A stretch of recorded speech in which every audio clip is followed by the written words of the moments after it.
बिस्मिल्लाहिर्रहमानिर्रहीम। अस्सलाम वालेकुम नाज़रीन, आप यूट्यूब चैनल देख रहे हैं। मैं इमरान खान हूँ। मैं ट्रैवल कर रहा था, लेकिन बड़ी इंपॉर्टेंट खबरें मैं आपके साथ शेयर कर देता हूँ। सबसे पहले तो आज 2 फैसले आए हैं और दोनों बड़े फैसले हैं। एक फ़ैसले के बारे में मैंने आपको पिछले वीलॉग में बताया था कि ये फ़ैसला आने वाला है और ये फ़ैसला 9 मई के हवाले से है। 3 मुकदमा थे, फैसलाबाद की अदालतों में थे और थोड़े दिन पहले से काफ़ी शोर मच गया था इन फ़ैसलों को लेकर।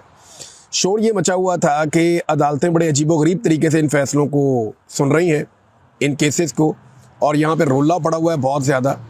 और ये बात अपोजिशन लीडर उमर अयूब साहब ने भी कही। यही बात जो है शिबली फराज साहब ने भी एक ख़त लिखा चीफ जस्टिस ऑफ पाकिस्तान को।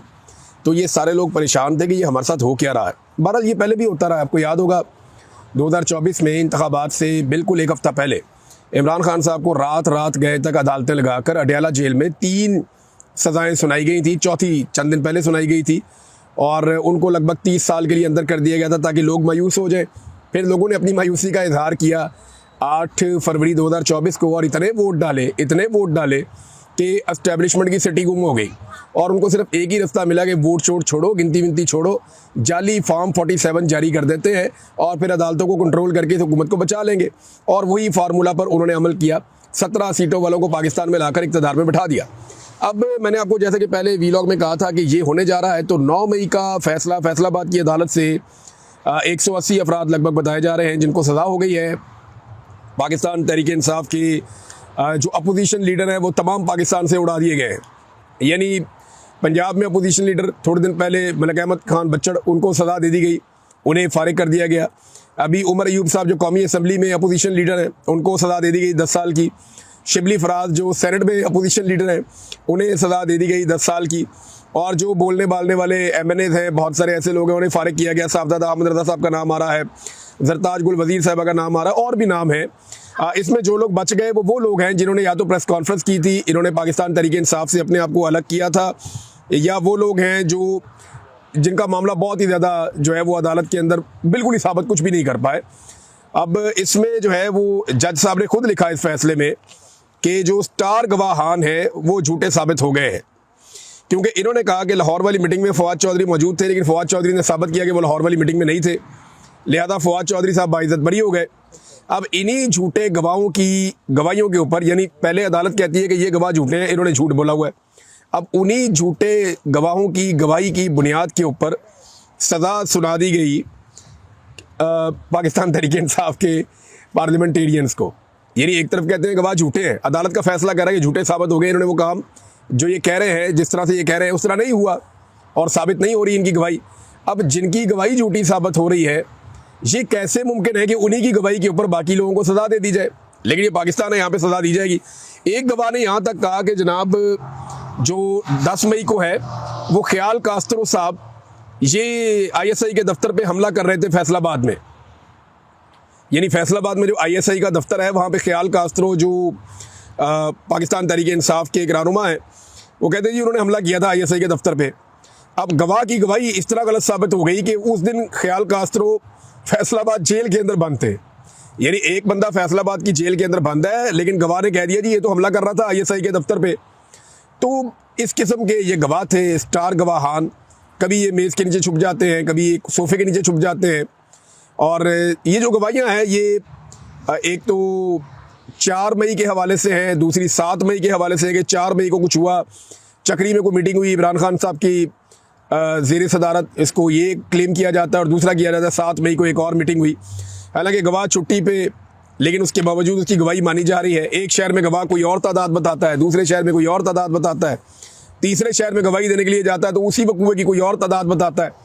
अजीबोगरीबी सूरत है पाकिस्तान में। लेकिन इन गवाहियों की बुनियाद के ऊपर इतने ख़राब और इतने फारक किस्म के मामलात के ऊपर जजेस सज़ाएँ सुना रहे हैं। ये बहुत इंटरेस्टिंग है और ये हमने पहली दफ़ा पाकिस्तान की तारीख में देखा है। ये जजेस तारीख में नाम रोशन कर रहे हैं। पाकिस्तान तहरीक इंसाफ का रद्द-ए-अमल मैं आपके सामने रखता हूँ। तहरीक इंसाफ ने इसके ऊपर सख्त रद्द-ए-अमल दिया है। फैसलाबाद की इंसदाद दहशतगर्दी की अदालत की जानिब से कायदे हिज़्ब इख्तिलाफ कौमी असम्बली उमर अयूब खान और कायदे हिज़्ब इख्तिलाफ यानी opposition leader Shibli Faraz senate के अंदर और सुन्नी इत्तेहाद काउंसिल के चेयरमैन साहबजादा हामिद रज़ा कौमी असम्बली में पार्लिमानी लीडर जरताज गुल वज़ीर, यानी सारे जो नाम कहीं ना कोई ना कोई काम कर रहे थे सारे उड़ा दिए पकड़ के, और दीगर कारकुनों को 9 मई के झूठे मनगढ़ंत और सियासी इंतकाम पर मबनी मुकदमात में सजाएं देने के फैसले पर रद्दमल आया पाकिस्तान तहरीक इंसाफ का। तहरीक इंसाफ ये जो सज़ाएँ दी गई हैं इन मामलात में शदीद अल्फाज में मज़म्मत करती है।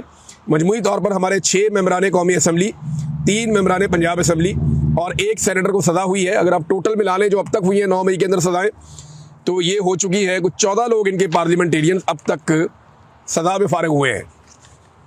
14 पार्लियामेंटेरियंस को अब तक सज़ा दी गई है मौजूदा निज़ाम की जानिब से, और लगातार कोशिश की जा रही है कि पाकिस्तान तहरीक इंसाफ को कुचला जाए। ये फैसला ना सिर्फ आइन और कानून की सरीहन खिलाफ वर्जी है, बल्कि इंसाफ के चेहरे पर एक और स्याह धब्बा है।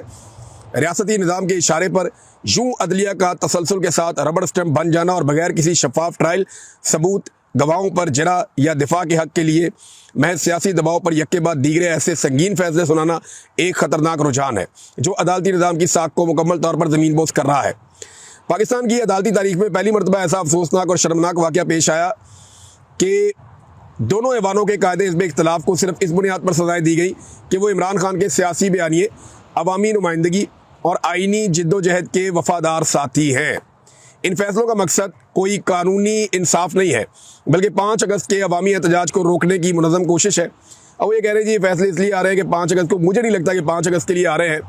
5 अगस्त को ऐसा नहीं है कि कोई बहुत मुझे अभी तक तो दिखाई नहीं दे रहा है। एहतजाज तो हो रहा है, लोग इकट्ठे हो रहे हैं, लेकिन असल जो मसला है वो बाजोड़ में है। असल मसला जो है वो खैबर पख्तूनख्वा के कबायली इलाकों में ऑपरेशंस का है। ये मुझे दिखाई नहीं दे रहा कि जो बहुत बड़ा एहतजाज है। हाँ, ये ज़रूर है इमरान खान ने टेस्ट मैच शुरू किया है और इमरान खान इनको सुख का सांस नहीं लेने देगा। वो अवाम के साथ मिलकर कोई ना कोई एक्टिविटी, कोई ना कोई चीज़ इमरान खान साहब करते रहेंगे, और उस एक्टिविटी के बाद पाकिस्तान के जो हुक्मरान हैं उनके लिए नाक में दम होता रहेगा। और ये वो इमरान खान साहब तब तक करते रहेंगे जब तक कि उन्हें इंसाफ मिल नहीं जाता या जब तक वो इस लड़ाई में जीत नहीं जाते। सिंपल एक बात है, इमरान खान साहब अपने मुँह से कहते हैं, और अगर वो अपने मुँह से कहते हैं तो वो करके भी दिखा देते हैं। इमरान खान साहब ने कहा कि हारता वो है जो हार मान लेता है, तो हार तो इमरान खान ने माननी नहीं है किसी सूरत। वो ये कहता है कि मैं तो हार नहीं मानूंगा, और अगर वो हार नहीं मान रहा तो इसका सादा मतलब ये है कि वो इस लड़ाई को लड़ता रहेगा और अंदर बैठ के लड़ेगा, अपने तरीके से लड़ेगा, कभी कुछ करेगा कभी कुछ करेगा, लेकिन इमरान खान हार नहीं मानेगा इस सिस्टम के सामने, और ये अब बज़ाहिर दिखाई दे रहा है। और इसीलिए सिस्टम बहुत उतावला है जल्द अज जल्द बहुत सारी चीज़ें करने में। अच्छा, एक फैसला और भी आया है। पीटीआई ये कहती है कि हमने वादे कर दिया है, और हम ये वादे करते हैं, बैरिस्टर गौर ने भी कहा, बाकी लोगों ने भी कहा। उमर अयूब साहब काफ़ी दिनों से बहुत अग्रेसिव टोन के अंदर हैं और वो इस तरह बातें कर रहे हैं। शिबली फराज साहब जो हैं, जिन्होंने थोड़े दिन पहले मिर्ज़ा अफरीदी साहब को सेनेटर बनवाया, आज खुद सेनेटरशिप से फारिग हो गए हैं। लेकिन याद रखिएगा, मिर्ज़ा अफरीदी फारिग नहीं होंगे सेनेटरशिप से, क्योंकि वो बहुत अच्छे इंसान हैं, उनके बड़े अच्छे ताल्लुकात हैं, वो बड़े ज़बरदस्त आदमी है, वो कभी फारिग नहीं होंगे सेनेट की नशिस्त से। बाकी सारे भी फारिग हो जाए ना, वो क्या कहते हैं, सुनिया हो जाने गलियाँ तो मिर्ज़ा यार फिरे, ये वो वाला मिर्ज़ा है ये नहीं फारिग होता, बाकी सारे फारिग हो जाएंगे। और जनाब पीटीआई कह रही है जी इमरान खान का विजन हमारे दिलों में जिंदा है, और जितना मर्जी अदलिया हम पे बोझ डाले, अदलिया अब खुद इस फस्ताई निज़ाम का हिस्सा बन चुकी है, और हम आवाम से मुखातिब हैं कि वो सच और इंसाफ के इस काफ़िले में इमरान खान का साथ दे। आज़ादी इतनी करीब आती जा रही है जितना जुल्म बढ़ता जा रहा है, ये पाकिस्तान तहरीक इंसाफ ने कहा। दूसरा फैसला पाकिस्तान तहरीक इंसाफ के लिए 31 जुलाई के आज के दिन ही एक और आ गया। ये जो एक और फैसला है ये भी बड़ा इंपॉर्टेंट है। तहरीक इंसाफ के रहनुमाओं और कारकुनों के रावलपिंडी की इंसदाद दहशतगर्दी की अदालत ने आला क़यादत के खिलाफ सियासी बुनियादों पर बड़ी तादाद में नाकाबिले ज़मानत वारंट गिरफ्तारी जारी कर दिए हैं, और ये 26 नवंबर के हवाले से हैं। यानी 9 मई को बंदे किसके मरे? पाकिस्तान तहरीक इंसाफ के मरे, और मुकदमे किन पे हुए? पाकिस्तान तहरीक इंसाफ पे हुए। और अब नाअहलियाँ किन की हो रही है? पाकिस्तान तहरीक इंसाफ की हो रही हैं। दोबारा इलेक्शन के अंदर कौन जीतेगा? तहरीक इंसाफ तो नहीं जीतेगी। जाली फार्म 47 जारी किए जाएंगे और उसके लिए लोग धड़ाधड़ पैसा लगा रहे हैं, जनाब हमें बना दें MNA, हमें बना दें MPA। हमें बड़ा शौक है, बहुत सारे सरमायाकार इस खेल के अंदर उतर जाएंगे। आने वाले दिनों में आप तमाशा देखेंगे, आपको बड़ा मज़ा आएगा। पाकिस्तान का निज़ाम मज़ीद नंगा होगा। और अब जनाब बहुत सारे वारंट जारी कर दिए गए 26 नवंबर के हवाले से एहतजाज के बारे में। और मज़े की बात यह है कि 26 नवंबर को भी कत्लेआम पाकिस्तान तहरीक इंसाफ का हुआ था। जो बंदे गायब हुए वो पाकिस्तान तहरीक इंसाफ के हुए, जिन लोगों को गोलियां लगी वो पाकिस्तान तहरीक इंसाफ के लोग हैं, लेकिन एक भी मुकदमा वहाँ पे नहीं हुआ। जो एहतजाज करने वाले पुरअमन मुजाहिरीन थे, इससे पहले बहुत लोग आए हैं, इससे पहले बेशुमार लोग आते रहे। PMLN आती रही है, पीपल्स पार्टी आती रही है, जमात इस्लामी आती रही है, फजलुर रहमान साहब आते रहे, इमरान खान साहब के दौर में सारे आए हैं, और इमरान खान साहब ने उनको बैठने दिया, आके एहतजाज करने दिया। ये तो दर्दे दे दे के वापस जाते रहे, तो इमरान खान साहब ने कुछ नहीं कहा। तो मामला ये है कि अब इस वक्त उस एहतजाज के नतीजे में शेख वकास अकरम, कमल शोजब, कर्नल रिटायर अजमल साबर, अलीमा खान, उमर अयूब और साबिक सदर पाकिस्तान आरफ अलवी साहब के भी मुकदमा नाकाबिले वारंट जारी कर दिए गए हैं। ये पाकिस्तान का निज़ाम एक एक करके अपने सारे कपड़े उतार रहा है। और वो शहीद अरशद शरीफ भाई ने कहा था ना कि बादशाह नंगा है, तो बादशाह वाकई नंगा है और क्या खूब नंगा है। अब हर तरफ से नंगा दिखाई दे रहा है और पाकिस्तानी कौम के सामने उसके कपड़े पड़े हुए हैं और बादशाह नंगा फिर रहा है और उसका नंगापन नज़र भी आ रहा है। लेकिन वो बज़िद है कि उसने ऐसे ही फिरना है और उसे कोई नंगा ना कहे। जो उसे नंगा कहेगा वो उसे नंगा करके मारेगा या उसे अगवा कर लेगा, जबरी तौर पे लापता कर देगा, या उसके साथ कोई और ज्यादती की जाएगी, उसका कारोबार तबाह कर दिया जाएगा, या अल्टीमेटली उसको अपना देश छोड़कर भागना पड़ेगा। ये नाज़रीन सूरत हाल है। और इसी तरह थाना कराची कंपनी इस्लामाबाद के मुकदमा नंबर 1193 में इस्तदाद दहशतगर्दी अदालत रावलपिंडी ने भी नाकाबिले ज़मानत वारंट गिरफ्तारी जारी कर दिए हैं। और साबिक सदर पाकिस्तान आरफ अलवी, अलीमा खान, अली अमीन गंडापुर, उमर अयूब, शेख वकास, हामिद रज़ा, शिबली फराज, फैसल जावेद, शानदाना गुलजार, सलमान अकरम राजा, रऊफ़ हसन, मुराद सईद, असद कैसर, हमाद अजहर, आतिफ खान, शुएब शाहीन और सेनेटर आज़म खान सवाती इसमें शामिल हैं। अच्छा, मुझे हैरत हो रही है इसमें, उस दिन तो बड़ा क्लेम किया था शेर अफजल मरवत साहब ने कि उन्होंने बड़ी कार्रवाई की और बड़ा काम किया है, तो इस्लामाबाद होने वाले मुकदमात में उनका नाम नहीं है अनफॉर्चुनेटली। देखिए, पाकिस्तान तहरीक इंसाफ से और इमरान खान से जो भी दूर हो जाता है ना, उसकी बचत हो जाती है। इन मुकदमात का हासिल उसूल ये है कि जो इमरान खान के साथ होगा उसके ऊपर जनाब मुकदमा होगा, जो इमरान खान के साथ खड़ा होगा उसके खिलाफ फैसला भी होगा, उसको दीवार से भी लगाया जाएगा, उसका कारोबार भी तबाह, उसकी ज़िंदगी भी तबाह, उसकी फैमिली लाइफ भी तबाह, और उसको हर लिहाज से ये रियासती इदारे कुचलेंगे। लेकिन जो इमरान खान का साथ छोड़ देगा वो रियासत के लिए अच्छा बच्चा बन जाएगा, तो रियासत उसके लिए माँ बन जाएगी और उसका ख्याल रखेगी। जिद सिर्फ इमरान खान साहब के हवाले से है। अच्छा, ये जनाब मैं आपको चंद चीज़ें बड़ी क्लियर कर देता हूँ और ये मेरा एनालिसिस है और ये मैं इसके ऊपर बिल्कुल ऐसे ही बिलीव करता हूँ जैसे मैं अभी दिन के वक्त आपसे बात कर रहा हूँ। ये ना पाकिस्तान की एस्टेब्लिशमेंट इमरान खान को तोड़ने के चक्कर में या इमरान खान को नीचा दिखाने के चक्कर में या इमरान खान को ख़राब करने के चक्कर में पाकिस्तान की मिलिट्री एस्टेब्लिशमेंट जो है ये पाकिस्तान को नुकसान पहुंचा रही है। ये बात बिल्कुल एक हकीकत बन चुकी है। ये इमरान खान को ख़त्म शुद्ध करते करते खुदा ना खास्ता पाकिस्तान को ख़त्म शुद्ध करते जा रहे हैं। आप देखें, इमरान खान को मारने के चक्कर में इन्होंने पाकिस्तान को कहाँ से कहाँ पहुंचा दिया। आज आपके ज़र मुबादला के जो ज़खायर हैं उनके अंदर कर्जा पड़ा हुआ है, आपके पास बेचने के लिए कुछ नहीं बचा। अब आप अपनी ज़मीन खोद के सारी मादनियात बेचना चाह रहे हैं। कभी किसी को आप चूना बेच देते हैं, जनाब चूना लगा देते हैं कि हमारे पास तेल निकल आया। वो तो जब तेल निकलेगा तब निकलेगा ना। तेल के ज़खायर पाकिस्तान के अंदर है, ये हम 70 साल से सुन रहे हैं। हर दौर में हमने सुना कि पाकिस्तान में तेल के ज़खायर हैं, पाकिस्तान जानबूझकर नहीं निकालता। तो पाकिस्तान कब निकालेगा ये हमें पता नहीं था। पता चला जी पाकिस्तान नहीं निकालेगा, अमेरिका निकालेगा। अमेरिकन कंपनियां आएंगी, वो यहाँ से आकर तेल निकालेंगी। वैसे दुनिया में जहाँ भी निकालती है अमेरिकन कंपनियां या यूरोपियन कंपनियां आकर निकालती हैं, लेकिन पाकिस्तान के जो सौदे होते हैं वो बहुत अजीब होते हैं। यानी हमने जब IPPs के साथ सौदा किया तो बेड़ा ही गर्क सौदा किया। हमने उन्हें कहा जनाब आप बिजली बनाएं ना बनाएं, आपको हम बिल देंगे। ये हो सकता है? यानी कोई एक अनपढ़ तरीन आदमी होगा ना, जो कभी स्कूल में नहीं गया होगा, उसको भी आप कहेंगे ना यार एक सौदा कर लेते हैं, तूने पूरा साल मुझे 1 किलो आटे के रोजाना पैसे देने, क्योंकि तेरे घर में 1 किलो आटा पकता है। लेकिन जिस दिन तुम कहीं गांव जाओगे, कहीं और जाओगे, खाना नहीं पकाओगे या चावल पकाओगे या कुछ और करोगे, उस दिन भी हम तुमसे 1 किलो आटे के पैसे लेंगे। वो आदमी जूता उतार के मारेगा कि भाई ये कौन सा मुआहदा मेरे साथ तुम कर रहे हो। अब ये इस किस्म के मुआहदे किए हुए हैं। पाकिस्तानी 1 यूनिट इस्तेमाल करते हैं, 3 यूनिट के पैसे देते हैं। और ये पाकिस्तान के साथ किसने किया? जरदारी और शरीफों के इकट्ठ ने। कुछ रेंटल पावर लेकर आ गए थे उस दौर में, जरदारी साहब के दौर में, और रही सही कसर जो है वो दबा के पूरी की है दोनों भाइयों ने। शहबाज शरीफ ने और नवाज शरीफ ने इतनी बिजली बनाई जो हम इस्तेमाल ही नहीं कर सकते। हमारी जो इस्तेमाल करने की कैपेसिटी है उससे दुगनी से ज़्यादा बिजली इन्होंने बनाई, फिर भी लोड शेडिंग करते हैं। फिर बिजली महंगी इतनी कर दी कि आम आदमी की पहुंच से बाहर हो गई। और अब तो लोग खुदकुशियां कर रहे हैं बिजली के बिलों की वजह से। ये हकीकत है और ये खबरें आप रोजाना की बुनियादों पर सुनते हैं। इन्होंने इमरान खान को खत्म शुद्ध करने की ख्वाहिश में ना पाकिस्तान को खुदा न खास्ता खत्म शुद्ध करना शुरू कर दिया। आधे पाकिस्तानी लगभग जो है वो गुर्बत की लकीर से नीचे जा रहे हैं। ये किसने किया? ये इन्होंने किया, मिलिट्री एस्टेब्लिशमेंट ने। और किसने किया? किसान बर्बाद कर दिया, मजदूर बर्बाद कर दिया, मेहनत कश को रोल के रख दिया, तनख्वाहदार तबके का जीना हराम कर दिया। छोटे ताजिर, आप किसी से भी बात कर लें पाकिस्तान से, रोजाना लोग मुझे मैसेज करते हैं कि सर कारोबार चल ही नहीं रहा। कोई छोटा से छोटा मैन्युफैक्चरर जो है ना वो कह रहा है कारोबार नहीं चल रहा। जो लोग प्रॉपर्टी का काम करते थे उनसे बात करता हूँ, कहते हैं सर घर बना ही नहीं सकते हम। मटेरियल वालों से बात करते हैं, वो कहते हैं जी कोई खरीदता ही नहीं है। सारे के सारे डेवलपमेंट के प्रोजेक्ट जो अवामी सतह पे होते थे वो सब रुक गए। कोई बंदा काम करने के लिए तैयार नहीं है, कोई बंदा पैसा लगाने के लिए तैयार नहीं है, और ये सब कुछ इमरान खान को तबाह करने के लिए हो रहा है।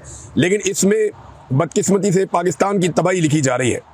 मईशत का भट्टा इन्होंने बैठा दिया है और आम आदमी की मईशत को मुकम्मल तौर पे तबाह कर दिया है। और रोज़ाना की बुनियाद पे आकर खड़े होकर दावे कर देते हैं मईशत ठीक है, इनके पास आखिरी चीज़ जो बची है ना बेचने के लिए, अब ये पाकिस्तान के वसाइल बेच देंगे। पाकिस्तान के पास अरबों डॉलर के ज़खायर मौजूद हैं कीमती पत्थरों के।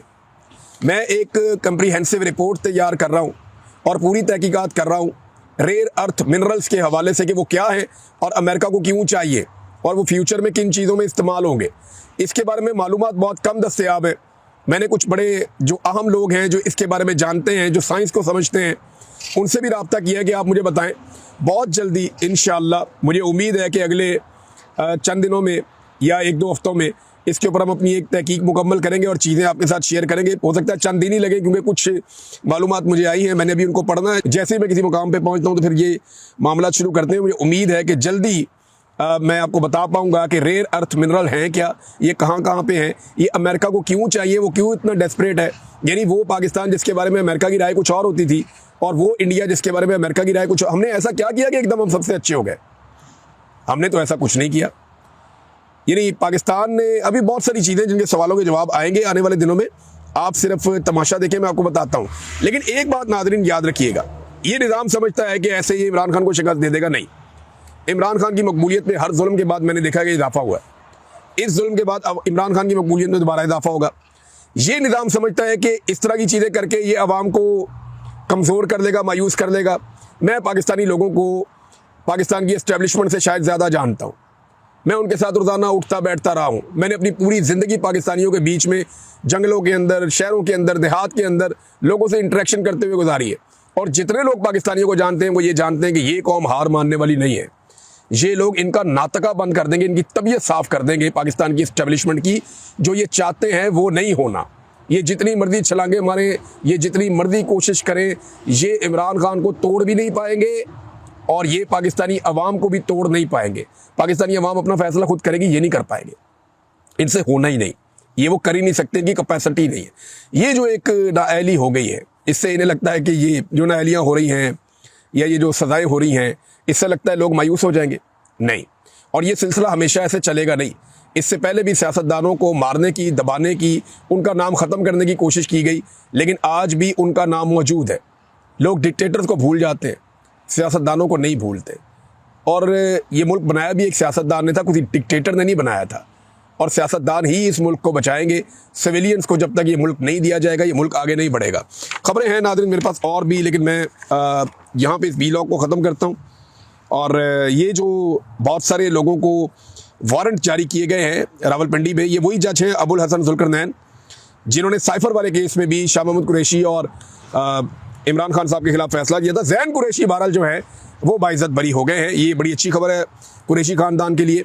शाह महमूद कुरैशी साहब तो मौजूद ही नहीं थे, उनके साथ तो बहुत ज़्यादती हुई थी, लेकिन जैन कुरैशी साहब का बाइज़्ज़त बरी होना, उसको इस नज़र से देखा जा रहा है कि उन्होंने 26वीं आईनी तरमीम के मौके के ऊपर बड़ा अच्छा रोल प्ले किया था और बड़ा अच्छा बच्चा बनने का एक तासुर उनका कायम है कि वो बड़े अच्छे बच्चे बन गए थे उस वक्त जब 26वीं आईनी तरमीम हो रही थी, और वो गायब भी हो गए थे कुछ देर के लिए मुबैना तौर पे। तो उनका बाइज़्ज़त बरी होना कोई हैरत की बात नहीं है। अब तक के लिए इतने, अपना ख्याल रखिएगा, अपने चैनल का भी। अल्लाह हाफ़िज़।